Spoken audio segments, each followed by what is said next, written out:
Bonjour à toutes et à tous, bienvenue sur le plateau de la Web TV de Sainte-Marguerite. Nous accueillons aujourd'hui Roland Bedel, maire de la commune, ainsi que le premier adjoint André Boulongeau. Bonjour messieurs. Bonjour madame. Durant cette interview, nous allons aborder 3 thèmes principaux. Les travaux et les services techniques, l'économie d'énergie et le développement durable, pour finir par le plan local d'urbanisme et l'accessibilité. Tout d'abord, pouvez-vous nous dire comment a évolué la commune depuis ces dernières années ? Oui, bien sûr, je vais pouvoir vous le dire assez succinctement, mais spectaculairement. En 1900, nous étions 611 habitants. Aujourd'hui, nous en dénombrons 2500. Progression très importante, surtout à partir de 1990, où nous avons éclaté les sommets au niveau des permis de construire. Donc aujourd'hui, c'est une commune importante à gérer, importante de par sa composition.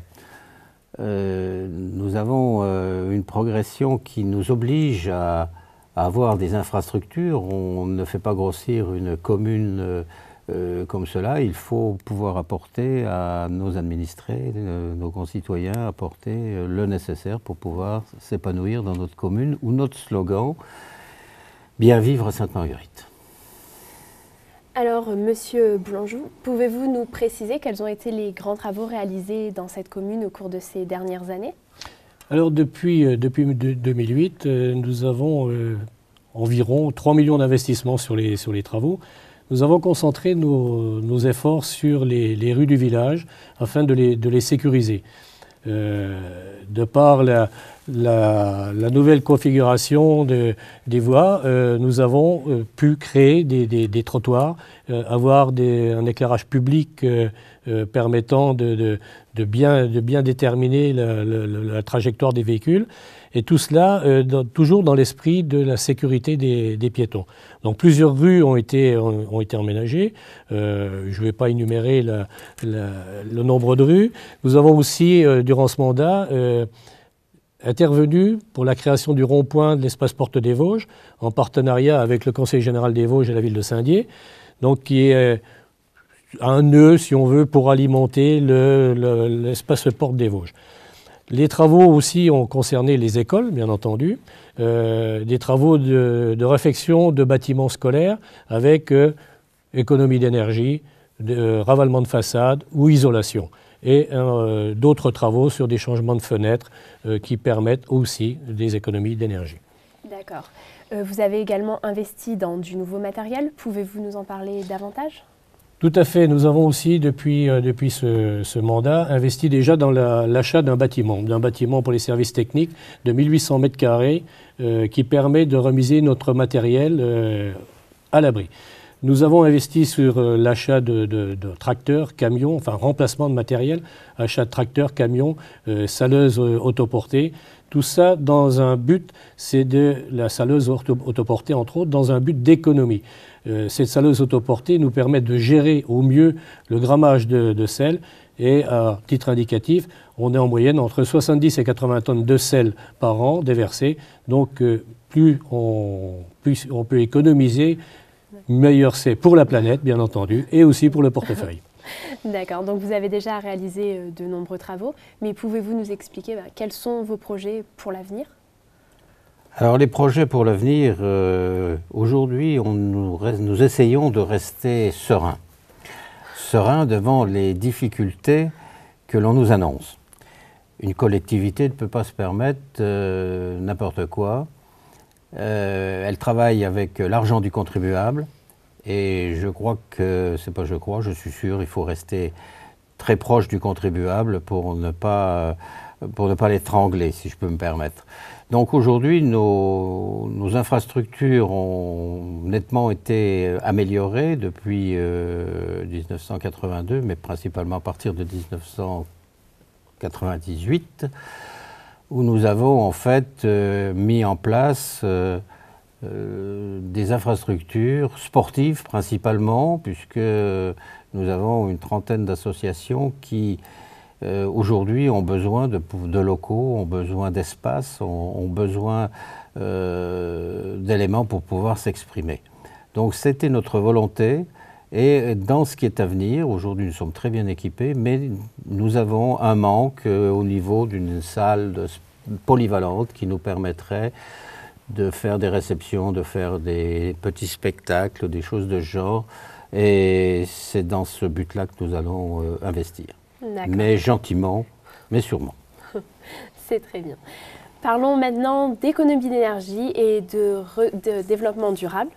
Donc, comme vous l'avez un peu précisé tout à l'heure, ces travaux se placent dans une démarche respectueuse dans l'environnement. Donc, pourquoi cette volonté-là et qu'est-ce qui a été mis en place pour limiter les dépenses énergétiques dans la commune de Sainte-Marguerite? Alors, dans les différents bâtiments, la facture est conséquente, facture de chauffage, facture d'énergie entre autres. Donc, nous avons aujourd'hui un bâtiment scolaire qui a été complètement refait, c'est-à-dire avec une isolation en laine de roche et un bardage bois. Nous avons aussi, pour la préservation de l'environnement, fait l'acquisition d'un désherbeur à eau chaude et à vapeur, qui nous permet, à moyen terme, de pouvoir faire du désherbage sans pesticides.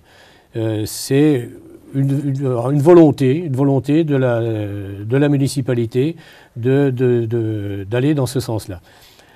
Nous avons aussi équipé les 8 secteurs d'éclairage public qui sont très gourmands en énergie, c'est-à-dire les rues principales de réducteurs d'énergie. Nous baissons l'intensité lumineuse aux environs de 22 heures. Nous baissons de 220 volts à 180 volts. D'accord, très bien. Donc, par ailleurs, la commune est équipée d'un plan local d'urbanisme. Donc, pouvez-vous nous expliquer en quoi ça consiste dans la ville de Sainte-Marguerite ?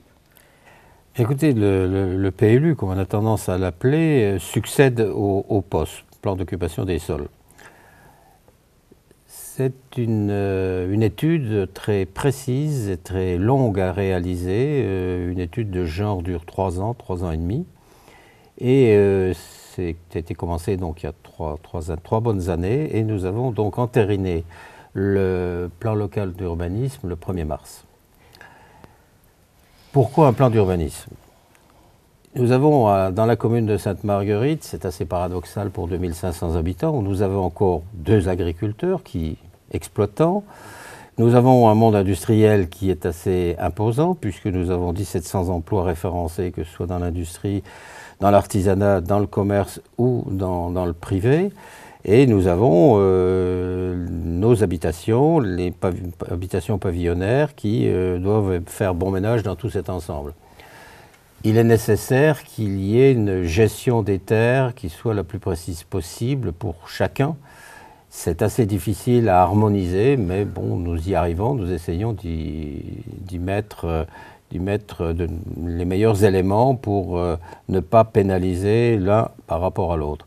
C'est vrai que nous avons une possibilité de grandir encore, mais la commune ne faisant que 555 hectares, nous n'avons pas de forêt, mais nous commençons à être au coude à coude un peu partout. Donc nous avons un problème de recentrage de notre bâti, et c'est le plan d'occupation, le PLU, pardon, qui nous permettra de pouvoir le gérer comme il se doit. D'accord. Et donc, pour finir cet entretien, quelles structures ont été mises en place pour faciliter la vie et l'accessibilité des lieux aux personnes souffrant d'un handicap physique dans la commune? Là, vous avez le spécialiste. Alors, la commune de Sainte-Marguerite était un petit peu précurseur en la matière, puisque il y a quelques années, nous avons décidé de construire une rampe d'accès pour la mairie, rampe d'accès réservée aux handicapés moteurs ou en fauteuil roulant. Cette rampe d'accès permet l'accès justement au bureau d'accueil et à la salle de conseil municipale. Nous avons, par l'intermédiaire de la communauté de communes de la Fave et de la Meurthe, dont nous faisons partie, fait une étude d'un plan d'accessibilité. Ce plan d'accessibilité va être rendu le 6 mars et nous allons déterminer les priorités qu'il va falloir engager pour se mettre, on va dire, aux normes, qui doit être, je le rappelle, fait pour 2015. Mais ça sera certainement beaucoup plus difficile. Merci messieurs, au revoir et puis bonne fin de journée. Au revoir madame. Donc retrouvez-nous maintenant sur le site internet de Sainte-Marguerite.